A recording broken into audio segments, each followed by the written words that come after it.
Of electric current.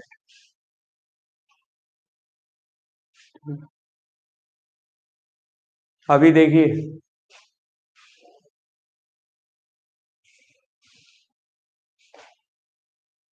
Technical problem में आ गया था यार, थोड़ा सा इसको आप लोग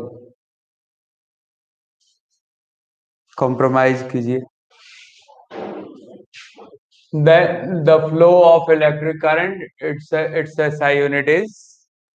अब मान लीजिए कि हम लोग रेसिस्टेंस को ऐसे समझते हैं।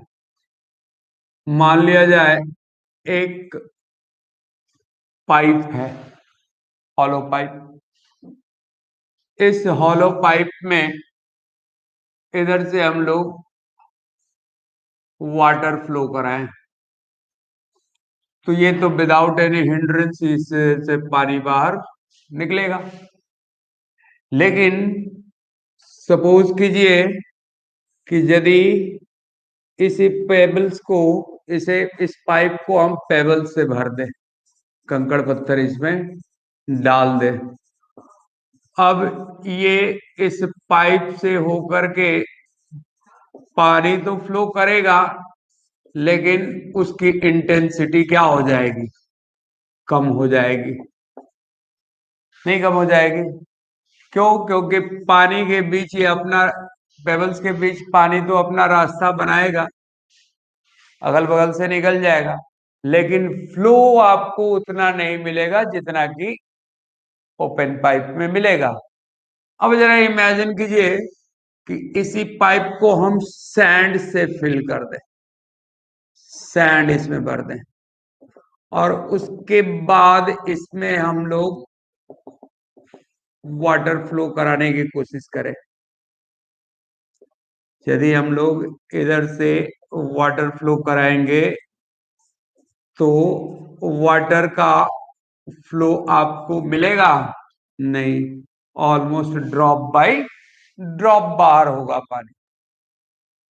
यदि इसको हम लोग कॉटन से, या फिर सपोज करो कि इसको हमने सैंड से फिल कर दिया, सीमेंट से फिल कर दिया, पूरी तरह से सीमेंट डाल के जाम कर दिया, पानी फ्लो करेगा नहीं। तो ये क्या कर रहा है? पेबल्स या सैंड या सीमेंट क्या काम कर रहा है? ये यही काम कर रहा है कि फ्लो ऑफ वाटर को क्या कर रहा है? रोक रहा है, पानी को आगे बढ़ने से रोक रहा है। ठीक सिमिलर चीज देखने को मिलता है जब इलेक्ट्रिक चार्जेस हम किसी कंडक्टर से पास कराते हैं।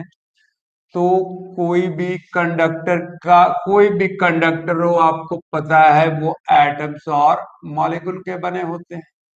ये फ्लो को आगे बढ़ने से रोकेगा। ये चार्ज हमारा इलेक्ट्रॉन है, इलेक्ट्रॉन्स के रूप में चार्जेस फ्लो करते हैं, तो इसे इन्हीं के बीच से, इन्हीं एटम के मॉलिक्यूल्स के बीच से कोलाइड होते हुए, जैसे पानी पेबल्स के साथ कॉलिजन करते हुए आगे बढ़ता है। तो ये इलेक्ट्रॉन तो वाटर से भी फाइन पार्टिकल है, काफी छोटे हैं। ये H2O का मॉलिक्यूल है, और ये इलेक्ट्रॉन्स पता है वो, उनका साइज बहुत छोटा होता है, नेग्लेजिबल। एटम के रेस्पेक्ट में ये काफी छोटा होता है। तो एटम्स के बीच गैप्स पड़े, रदरफोर्ड में हम लोग पढ़े थे कि ये इलेक्ट्रॉन इनके बीच से गुजरेगा तो। लेकिन अब सपोज कीजिए कि 1 एम्पियर का करंट फ्लो कर रहा है, तो 1 सेकेंड में 1 एम्पियर का करंट फ्लो करने का मतलब 6.25 into 10 to the power 18 electrons per second. 18 electrons per second pass, इतना ज्यादा इलेक्ट्रॉन्स की भीड़ यदि इससे पास करेगा, तो इन एटम्स और मॉलिक्यूल्स जिस सब्सटेंस का ये बना हुआ है, इसके बीच रास्ता अपना बनाएगा, और ऑब्वियसली कॉलिजन भी होगा, और कॉलिजन होगा तो हीट को इवॉल्व होगा। तो रेसिस्टेंस किसी भी कंडक्टर का नेचर है, ये इलेक्ट्रॉन को क्या करेगा? आगे बढ़ने से, बढ़ने के से रोकेगा। इलेक्ट्रॉन्स को ये पेबल्स की तरह आगे बढ़ने नहीं देंगे। तो ये बिहेवियर जो है, ये ऐसा कोई कंडक्टर है जिसमें एटम ना हो। सारे कोई भी कंडक्टर लो या कोई भी सब्सटेंस लो, वो किसके बने हुए हैं? एटम्स एंड मॉलिक्यूल के बने हुए हैं। तो ये सब्सटेंस का नेचर है जिसके कारण वो इलेक्ट्रॉन्स या चार्जेस को आगे बढ़ने से रोकता है, और इसी नेचर को हम लोग बोलते हैं क्या? रेसिस्टेंस। अब ये अलग अलग अलग बात है कि अलग अलग सब्सटेंस का रेसिस्टेंस भी अलग अलग होता है। हम लोग देखेंगे यहाँ पे कि ये रेसिस्टेंस किन किन बातों पे डिपेंड करता है। तो किन किन बातों पे डिपेंड करता है, तो रेसिस्टेंस के बारे में देखिएगा। तो फैक्टर इफेक्टिंग रेसिस्टेंस का, रेसिस्टेंस समझ में आया ना? It's an opposite nature of conductor by which it opposes the flow of charges और इलेक्ट्रॉन। ये फ्लो ऑफ चार्जेस को रोकने। अब इसका ऐसा यूनिट क्या है? ओ। अब ये देखा जाए कि रेसिस्टेंस कौन कौन सी, अब देखिए रेसिस्टेंस यदि है तो रेसिस्टेंस के कारण हम लोग heating effect of electric current देखते हैं। वो किसके कारण हो रहा है? यही रेसिस्टेंस का मतलब क्या? इलेक्ट्रॉन्स या चार्ज पार्टिकल और एटम के बीच का कॉलिजन। और आपको पता है जब भी कॉलिजन होता है तो हीट जनरेट होता है। आप कोई भी कंडक्टर ले लो, एक आप एक्सपेरिमेंट कर सकते हो, घर पे भी आसानी से कर सकते हो। किसी भी कंडक्टर में एक सेल ले लीजिए, सेल को एक नेकेड वायर, आयरन का भी वायर हो या कोई भी कॉपर वायर ही ले लो। उसके बाद इनको सेलो टेप से चिपका दो दोनों एंड को, और इस वायर को छू करके देखो, आपको पता चलेगा कि वायर धीरे धीरे गर्म हो रहा है। अब इस वायर का रेसिस्टेंस जितना ज्यादा, ये हीट उतना ज्यादा जनरेट करेगा। कॉपर का वायर लीजिएगा तो कम गर्म होगा, आयरन वायर लीजिएगा ज्यादा गर्म होगा, टंगस्टन का लीजिएगा तो और ज्यादा गर्म होगा। नाइक्रोम वगैरह का, निकल का और क्रोमियम का होता है हीटर का वायर, देखे हो, उस वायर का रेसिस्टेंस इतना ज्यादा होता है तो उससे करंट पास कराया जाए तो बहुत ज्यादा गर्म हो जाता है। कॉपर के वायर क्वाइल को आप देखे होंगे नाइक्रोम के वायर में, या टंगस्टन का ही वायर ले लो, इससे करंट पर पास करें। ये कॉपर का वायर है, कॉपर का वायर इस फिलामेंट से जोड़ दिए टंगस्टन के वायर से, तो ये टंगस्टन या नाइक्रोम का जो क्वाइल है ये रेड हॉट हो जाता है। रेड हॉट क्यों हो जाता है? क्योंकि इसका रेसिस्टेंस ज्यादा है और कॉपर वायर का रेसिस्टेंस कम है, तो कॉपर वायर कम गर्म हुआ, और ये नाइक्रोम का वायर जो क्वाइल है वो ज्यादा गर्म हुआ। रीजन, इसका रेसिस्टेंस ज्यादा है। सबसे पहले हम लोग देखते हैं कि अब ये रेसिस्टेंस नया वर्ड आया, तो इस रेसिस्टेंस के बारे में हमें समझना पड़ेगा ये किन किन बातों पे डिपेंड करता है, वो कौन कौन से फैक्टर हैं जो रेसिस्टेंस को प्रभावित करते हैं, इफेक्ट डालते हैं। तो आइए देखते हैं। Heating effect of electric current का भी एक फैक्टर क्या है? हीट क्यों जनरेट हो रहा है? Due to resistance. और दूसरी बात, कॉलिजन। कॉलिजन ना हो तो कोई हीट जनरेट नहीं होगा। और ये कॉलिजन किसके बीच हो रहा है? तो एटम्स और आयंस के बीच और चार्जेस के बीच। यहां एक चीज और समझने लायक है कि मान लीजिए कि एक कंडक्टर है, पहले फैक्टर इफेक्टिंग कंडक्टर, ये रेसिस्टेंस लिख लीजिए। Factor affecting resistance. रेसिस्टेंस किन किन बातों पर डिपेंड करता है? पहला, resistance is directly proportional to length. Directly proportional to length कहने का मतलब एल यहां किसको रिप्रेजेंट कर रहा है? तो लेंथ ऑफ कंडक्टर को, एल।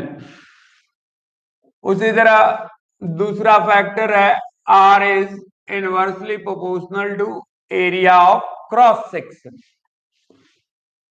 एरिया ए किसको कर रहा है, तो एरिया ऑफ क्रॉस सेक्शन को रिप्रेजेंट कर रहा है। और तीसरा है resistance is directly proportional to temperature. Temperature किस केस में, in the case of conductor. किसके केस में, तो कंडक्टर के केस में। सेमी कंडक्टर के केस में ये उल्टा हो जाता है। यहाँ टी किसको रिप्रेजेंट कर रहा है, तो टेम्परेचर को रिप्रेजेंट कर रहा है। किसका टेम्परेचर। अच्छा अब याद कीजिए, आप ओम्स लॉ हम लोग पढ़े थे, at constant temperature temperature change नहीं करे। At constant temperature current flowing through a conductor is directly proportional to voltage across its ends. तो टेम्परेचर यदि बढ़ेगा तो रेसिस्टेंस बढ़ेगा, यानी कि फिर रेसिस्टेंस वेरिएबल हो जाएगा, कांस्टेंट नहीं रहेगा। इसलिए ओम्स लॉ के डेफिनेशन में आपको शुरू में ही लिखा गया था eight constant temperature. Constant temperature, temperature यदि हम लोग चेंज नहीं करें तो कंडक्टर का रेसिस्टेंस चेंज नहीं होगा। तो तीसरी बात और चौथी बात हो गई, रेसिस्टेंस एक और बात पे डिपेंड करता है, नेचर ऑफ मटेरियल पर। अब वो मटेरियल किस बात को, किस चीज का वो कंडक्टर बना है, कॉपर का बना है, एल्यूमिनियम का बना है, या फिर आयरन का है, सिल्वर का है, या फिर कोई आपको एलॉय का बना हुआ है। तो ये आपको रेसिस्टिविटी से रिलेटेड ये रीजन है, इसके बारे में हम लोग समझेंगे अलग से। लेकिन बेसिकली अब इसमें देख लिया जाए कि लेंथ पर कैसे डिपेंड करता है, एरिया ऑफ क्रॉस सेक्शन पे कैसे डिपेंड करता है। मेन दो फैक्टर ये हैं, टेम्परेचर और ये दो इक्वेशन हम लोग इसको मानेंगे। अब देखिए, मान लीजिए कि लेंथ वाला को हम डिस्कस कर रहे हैं। मान लिया जाए कि एक कंडक्टर है। अब ये कंडक्टर, इस कंडक्टर से हम लोग सपोज कीजिए कि 1 एम्पियर का करंट पास करा रहे हैं। 1 एम्पियर का करंट यदि एक सेकंड के लिए पास कराओगे तो ये मैं यहाँ पर एटम्स और आयंस के बारे में रिप्रेजेंट कर दे रहा हूं। ये एटम्स है जिसका ये बना हुआ है कौन, ये कंडक्टर। अब इस कंडक्टर में, कंडक्टर से यदि यहाँ पर पोटेंशियल अप्लाई कर दें आप पॉजिटिव, और यहाँ बैटरी का नेगेटिव टर्मिनल से जोड़ दें, तो चार्जेस पास करना शुरू करेंगे या नहीं। 1 एम्पियर का करंट पास करा रहे हो यदि 1 सेकंड के लिए, तो कल हम लोग परसों उसमें कैलकुलेशन में निकाले थे कि 1 एम्पियर का करंट यदि 1 सेकंड के लिए पास कराया जाए तो इसमें 6.25 इंटू 10⁻18 इलेक्ट्रॉन पर सेकंड पास करेंगे, पर सेकंड पास करेंगे, पास करेंगे कि नहीं। अब ये इतने electrons with in a second इससे पास कर रहे हैं। अब इस कंडक्टर को यदि हम लंबा कर दें, बड़ा सा कंडक्टर ले लें, तो आप सोचो कि यहां पर नंबर ऑफ कॉलिजन इलेक्ट्रॉन्स और एटम्स के बीच बढ़ेंगे या घटेंगे। बढ़ेंगे ना। एटम्स और चार्जेस के बीच किस में ज्यादा नंबर ऑफ, इतने एक इलेक्ट्रॉन्स पर सेकंड इससे पास कराओ इससे पास कराओ, किस में ज्यादा नंबर ऑफ कॉलिजन ज्यादा होगा, जो लंबा वायर होगा उसमें ज्यादा होगा। यार सोचो ना कि एक भीड़ बड़ी गली है और एक उसका साइज छोटा है, उससे पास कर रहे हो तो कॉलिजन ज्यादा होगा, टकराव ज्यादा होगा लोगों में। और यदि लंबा कर दिया जाए, वो लगी गली यदि स्ट्रीट ज्यादा लंबी हो तो नंबर ऑफ कॉलिजन और ज्यादा हो। तो जितना कम शॉर्ट हमारा कंडक्टर का लेंथ कम रहेगा, उसमें नंबर ऑफ कॉलिजन कम होंगे। और यदि इसको बहुत लंबा कर दिया जाए तो इनके बीच जब इलेक्ट्रॉन पास करेंगे तो ये एटम से टकराते हुए, कोलाइड होते हुए ही बाहर निकलेंगे कि नहीं निकलेंगे। और जितना ज्यादा कॉलिजन उतना ज्यादा टेम्परेचर, ये वायर उतना ज्यादा गर्म होगा। तो आप कह सकते हो कि जितना ज्यादा लंबा लेंथ रहेगा कंडक्टर का, रेसिस्टेंस उसका, नंबर ऑफ कॉलिजन बढ़े यानी कि रेसिस्टेंस बढ़ गया, नंबर ऑफ कॉलिजन घटा तो रेसिस्टेंस कम है। और जितना ज्यादा कॉलिजन होगा वायर उतना ज्यादा हीटेड होगा। तो हीट, रेसिस्टेंस और कॉलिजन, ये तीन बात फैक्टर को पकड़ लो कि रेसिस्टेंस ज्यादा होगा, लेंथ ज्यादा बड़ा रहा, कंडक्टर की लंबाई ज्यादा है, तो उसमें नंबर ऑफ कॉलिजन यार ज्यादा होगा। नंबर ऑफ कॉलिजन ज्यादा होने का मतलब क्या, कि ज्यादा अपोज मिल रहा है इसको, यानी कि रेसिस्टेंस ज्यादा होगा। और रेसिस्टेंस ज्यादा होगा तो फ्लो ऑफ करंट क्या हो जाएगा, कम हो जाएगा। बात समझ में आई या नहीं। कंडक्टर लंबा है, जितना ज्यादा कंडक्टर लंबा होगा, सेम मटेरियल का है, ये भी कॉपर का है और ये भी कॉपर का ही है, मान लो दोनों कॉपर के ही हैं, लेकिन कॉपर का एक छोटा वायर है और एक लंबा वायर है, उसके अंदर से चार्जेस पास कर रही हैं, छोटा वायर रहेगा यार, नंबर ऑफ कॉलिजन कम होगा क्योंकि इसमें नंबर ऑफ एटम कम होंगे। वायर यदि उसी एरिया ऑफ क्रॉस सेक्शन का है, उसी थिकनेस का है, सेम मटेरियल का है, तो लंबा वायर रखेंगे तो उसमें नंबर ऑफ कॉलिजन ज्यादा होगा। नंबर ऑफ कॉलिजन ज्यादा हुआ यानी कि समझ मान के चलो कि रेसिस्टेंस ज्यादा है, और नंबर ऑफ कॉलिजन कम हुआ तो रेसिस्टेंस कम है। तो लेंथ बढ़ा तो रेसिस्टेंस बढ़ा या नहीं, बढ़ा ना, सही है। अब देखिए area of cross section, area of cross section का मतलब हो गया, जैसे मैं कहूं कि ये एक कंडक्टर है, मोटा है, इसका थिकनेस ज्यादा है और इसका थिकनेस कम है, तो इसको कहीं से भी लेंथ के अलोंग काटो, सामने वाला सरफेस कैसा दिखेगा, सर्कल। अब इस सर्कल का एरिया आप बताओ कि इस पेन का सर्कल का एरिया, यहां क्रॉस सेक्शन का एरिया ज्यादा मिल रहा है या इसका, ऑब्वियसली इसका एरिया ज्यादा है, और पेन का एरिया ऑफ क्रॉस सेक्शन, कहीं से भी काटोगे तो सर्कुलर सरफेस ही दिखाई पड़ेगा सामने से, तो इसी को बोलते हैं क्या, एरिया ऑफ क्रॉस सेक्शन। अब इसका एरिया ऑफ क्रॉस सेक्शन ज्यादा है और इसका एरिया ऑफ क्रॉस सेक्शन कम है, जिसका एरिया ऑफ क्रॉस सेक्शन कम है उसका थिकनेस कम है, थिकनेस कम है, और इसका थिकनेस ज्यादा।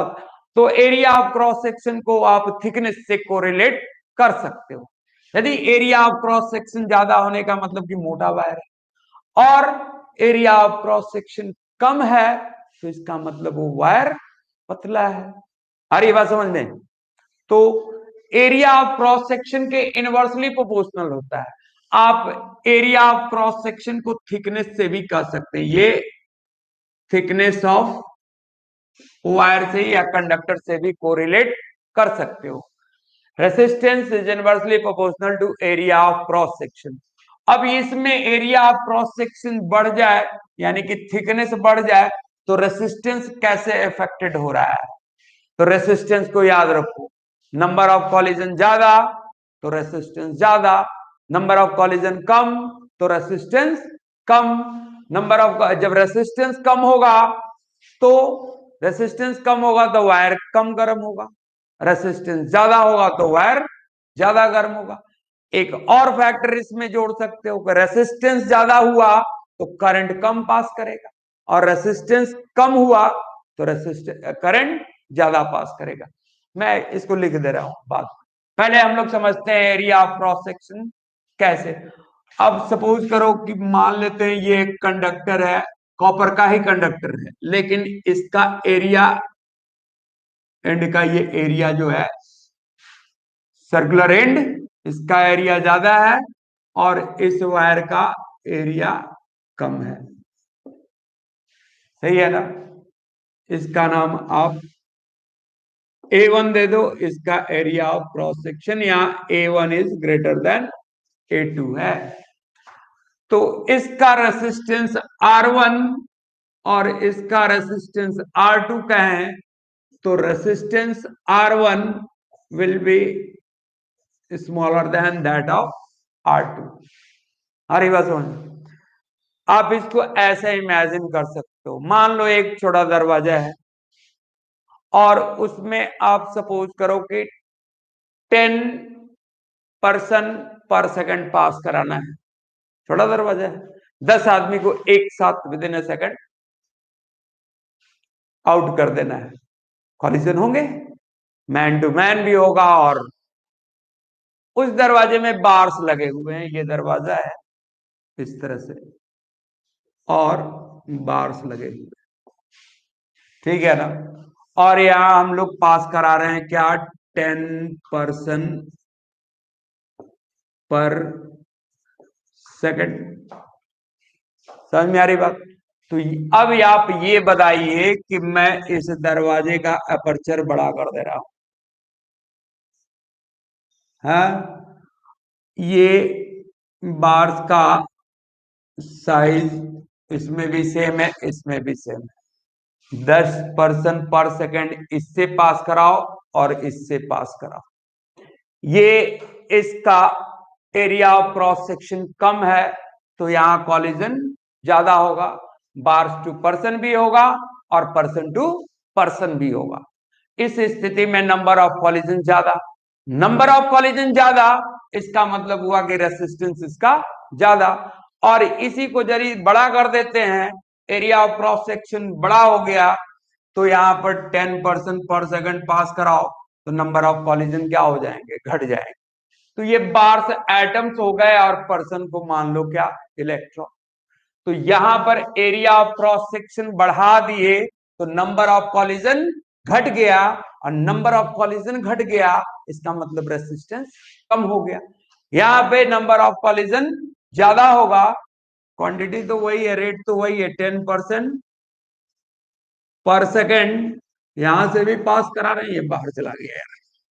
यहां से भी 10 पर्सन पर सेकंड यहां से भी पास करा रहे हैं और 10 पर्सन पर सेकंड यहां से भी। इसमें नंबर ऑफ कॉलिजन ज्यादा, इसमें नंबर ऑफ कॉलिजन कम। नंबर ऑफ कॉलिजन कम तो रेसिस्टेंस कम, इसमें नंबर ऑफ कॉलिजन ज्यादा तो रेसिस्टेंस ज्यादा। सॉरी, एक मिनट।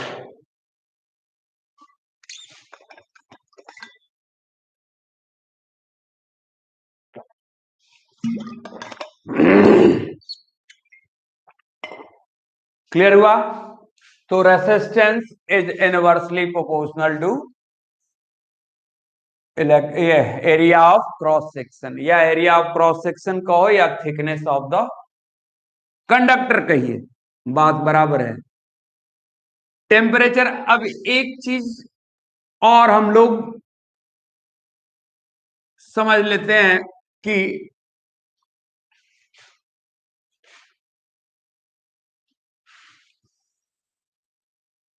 यहां पर दो इक्वेशंस मिले, हम लोग इन दो इक्वेशंस को लेते हैं। अब देखिए क्या होता है कि इस फैक्ट को भी मैं समझा ही देना चाहता हूं। ये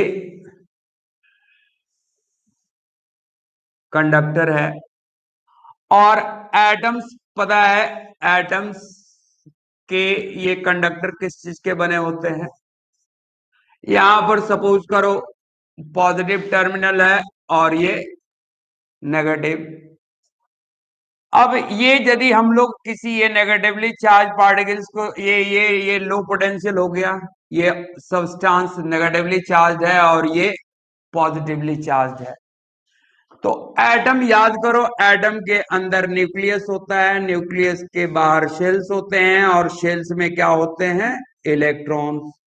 और यही इलेक्ट्रॉन्स आपको डिफरेंट शेल्स में पाए जाते हैं और इन्हीं इलेक्ट्रॉन्स का मूवमेंट। तो इसका मतलब ये हुआ कि हर एक एटम का चारों तरफ इलेक्ट्रॉन्स होते हैं जो न्यूक्लियस से क्या होते हैं, बंधे होते हैं। अब जब यहां पर पॉजिटिव, अभी देख लो कि कंडक्टर के अंदर लगभग speed of electrons moving charge का स्पीड 6 मीटर पर सेकेंड होता है।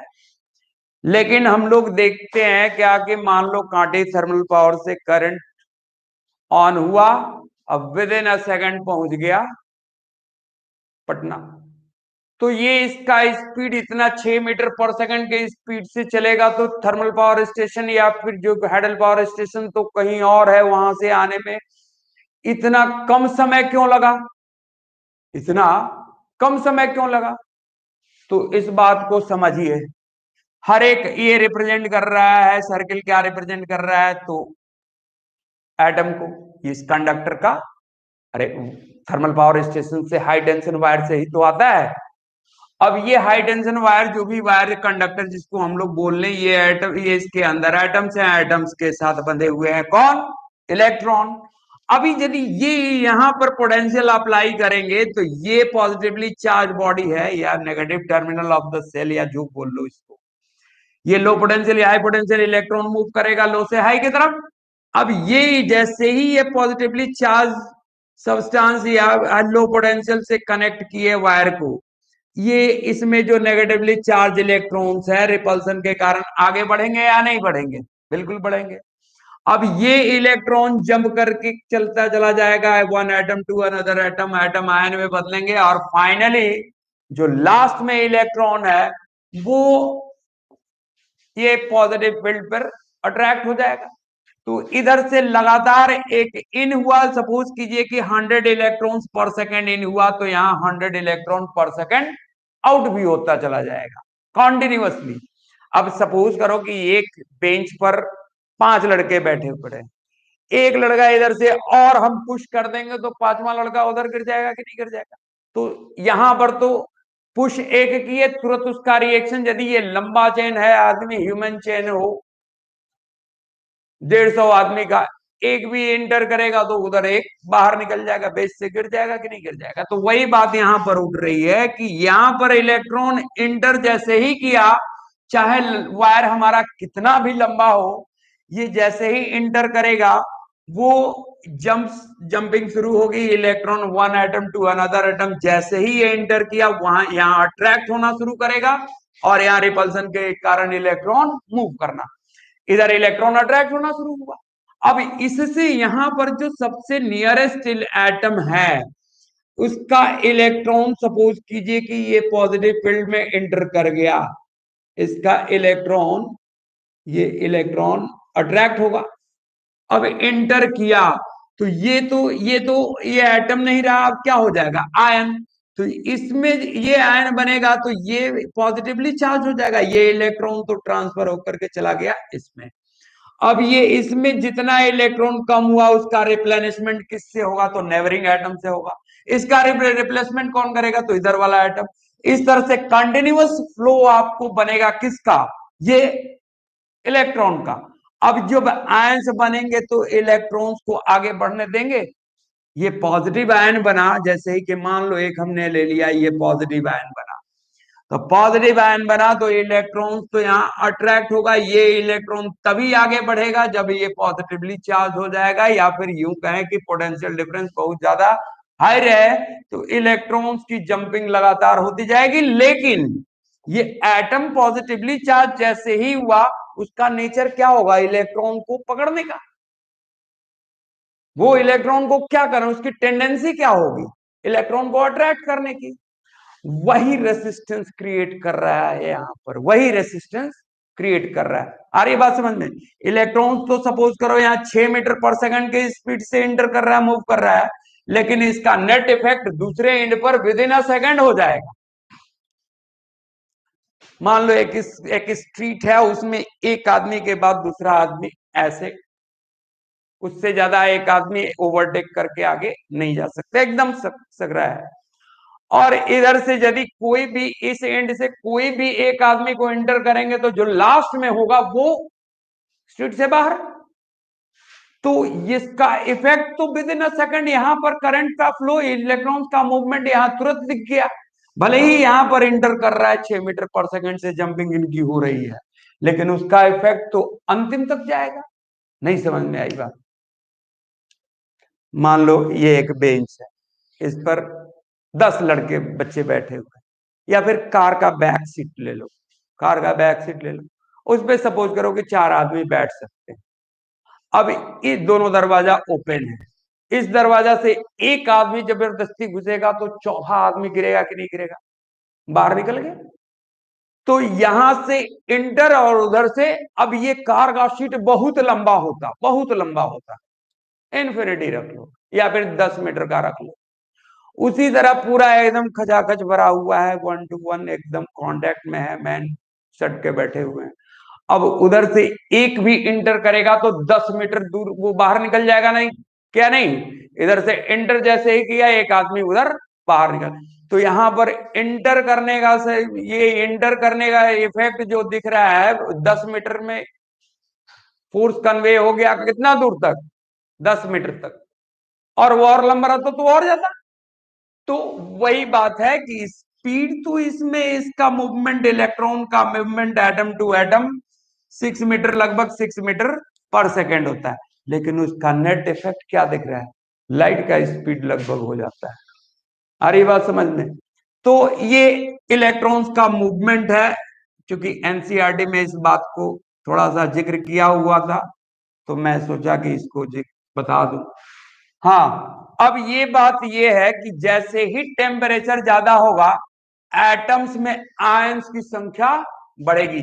ये कंडक्टर जब गर्म होगा, तो गर्म होने के बाद हम लोग 9th में पढ़े थे बोर्स थ्योरी में कि किसी भी सब्सटेंस को जब हम लोग गर्म करते हैं तो एटम्स आउटर मोस्ट सेल से निकल करके बाहर निकलते हैं।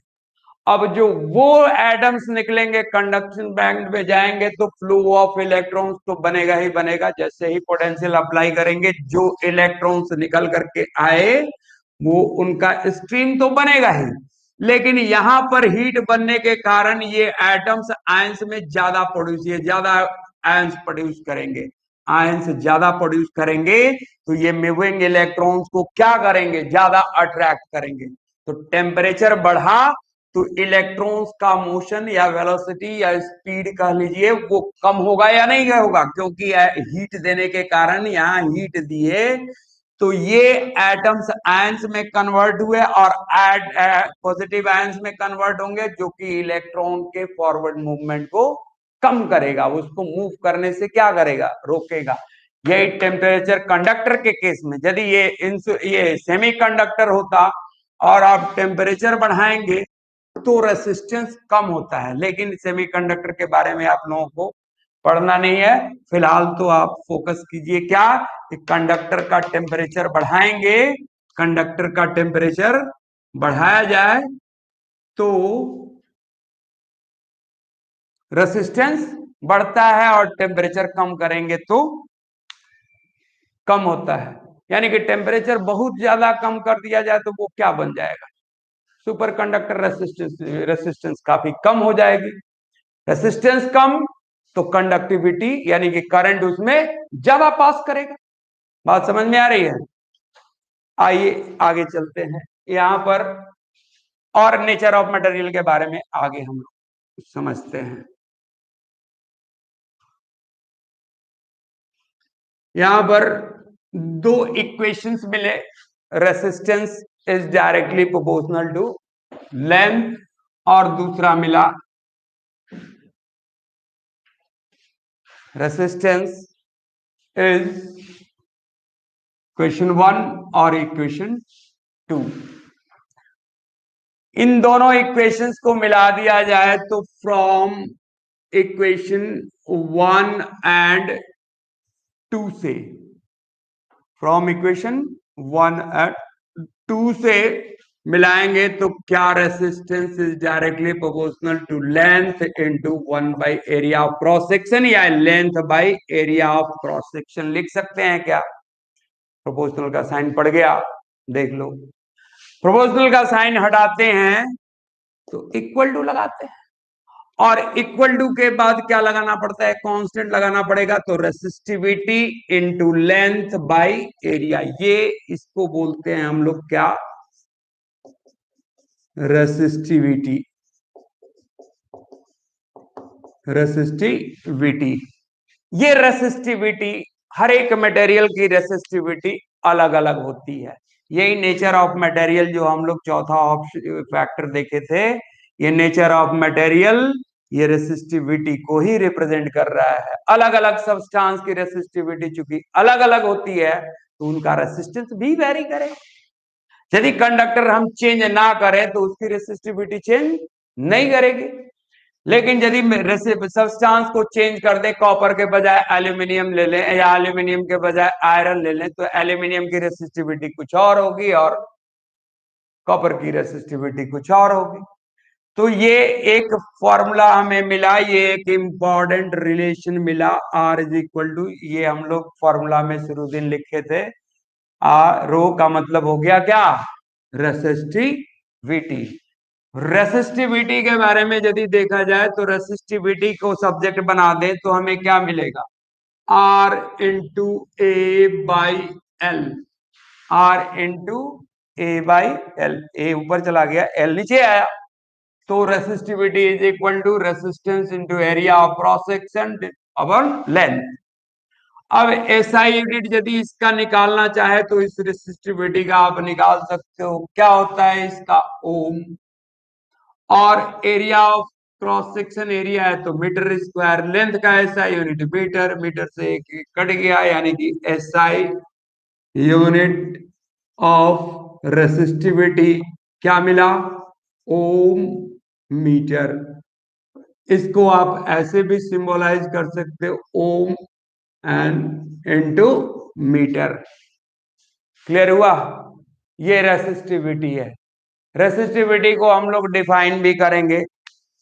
अब देखिए यहाँ रेसिस्टेंस और रेसिस्टिविटी हमने क्या कहा था कि आज कहानी यहीं तक रहने देते हैं क्योंकि रेसिस्टिविटी आगे थोड़ा लंबा जाएगा, इसका डेरिवेशन वगैरह भी है, तो इसको हम लोग कल डिस्कस करेंगे, टाइम ऐसे भी ज्यादा हो चुका है और ये टेक्निकल प्रॉब्लम। और तो यहाँ पे 2 मिनट के लिए हम लोग क्या देखें कि number of collision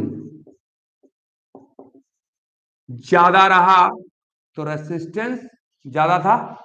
number of collision को यदि हम लोग एन से रिप्रेजेंट करें, एन बढ़ा तो क्या रेसिस्टेंस भी बढ़ता था, ऑब्वियसली बढ़ता था। और रेसिस्टेंस बढ़ेगा तो हीट ज्यादा होगा, ऑब्जेक्ट हीटेड ज्यादा होगा, यानी कि और क्या होगा, हीट ज्यादा जनरेट होगा। यह एच किसको रिप्रेजेंट कर रहा है, तो हीट को। और साथ में करंट क्या होगा, घटेगा, करंट घटेगा। नंबर ऑफ कॉलिजन बढ़ा तो रेसिस्टेंस बढ़ा, रेसिस्टेंस बढ़ा तो रेसिस्टिविटी भी बढ़ेगी, देख लो डायरेक्टली प्रोपोर्शनल है। तो हम लोग उसको कल डिस्कस करेंगे। ये कहानी आपको याद रहनी चाहिए, रेसिस्टेंस बढ़ेगा, क्या क्या हो सकता है, नंबर ऑफ कॉलिजन कब बढ़ेगा, जब लेंथ बढ़ा दे, कंडक्टर का लेंथ बढ़ा देंगे, नंबर ऑफ कॉलिजन बढ़ेगा कि नहीं, यदि करंट पास करा जाए उस कंडक्टर से तो बिल्कुल। या फिर एरिया ऑफ क्रॉस सेक्शन को भी कम कर दे तो वो वायर ज्यादा गर्म होगा। हम लोग यहाँ पढ़े थे कि जो मोटा वायर है उससे करंट पास कराओगे तो वो कम गर्म होगा, लेकिन वायर का एरिया ऑफ क्रॉस सेक्शन कम हो और इससे आप करंट पास करा रहे हो तो ये ज्यादा गर्म होगा, ये ज्यादा हीटेड होगा। ये एक्सपेरिमेंट घर पे आप कर सकते हैं, कोई दिक्कत नहीं है। एक पेंसिल बैटरी लीजिएगा, एक मोटा वायर ले लेना, एक पतला वायर लेकर के देखना, कॉपर का, कॉपर या किसी भी लेकर के देखना, आपको पतला वायर वाला वायर सेम मटेरियल का लेना, कॉपर का ही एक पतला वायर और एक मोटा वायर ले, तो आप पाओगे कि जिसका थिकनेस कम है या जिसका एरिया ऑफ क्रॉस सेक्शन कम है वो ज्यादा गर्म हुआ, और जिसका एरिया ऑफ क्रॉस सेक्शन ज्यादा है वो कम गर्म हुआ। कम गर्म होने का मतलब हो गया क्या, कि नंबर ऑफ कॉलिजन कम हुआ होगा, यानी कि यहाँ पर रेसिस्टेंस उसका कम होगा। एन नंबर ऑफ कॉलिजन कम होगा तो रेसिस्टेंस कम होगा, रेसिस्टेंस कम होगा तो हीट कम होगा, हीट कम होगा तो करंट, या रेसिस्टेंस कम होगा तो करंट ज्यादा होगा। ये हम ऑप्शनल डाल दिए हैं क्योंकि हम लोगों को heating effect of electric current भी पढ़ना है, तो इसको सबको एक साथ कोरिलेट कर दिए। नंबर ऑफ कॉलिजन ज्यादा तो रेसिस्टेंस ज्यादा, रेसिस्टेंस ज्यादा तो रेसिस्टिविटी ज्यादा, रेसिस्टिविटी ज्यादा तो करंट ज्यादा, और रेसिस्टेंस ज्यादा तो हीट भी ज्यादा जनरेट होगा। आई बात समझ में? नहीं, क्लियर हुआ? आप इसको नोट में आप कहीं है, ये कोई ये अलग क्या चीज नहीं है, आपको ये आपको जानने के लिए सिर्फ एक कंक्लूजन दिए हैं कि आप लोग इस तरह याद रख सकते हो, इससे ज्यादा कुछ नहीं। आज यहीं तक रहने दिया जाए, आप लोग देख लो। वैसे ही 10-15 मिनट टाइम आप लोगों का ज्यादा ले ली, so please, sorry for that. Please note down करना है कर लीजिएगा, या डिस्क्रिप्शन बॉक्स में जा करके इसको आप लोग देख सकते हो। Thank you.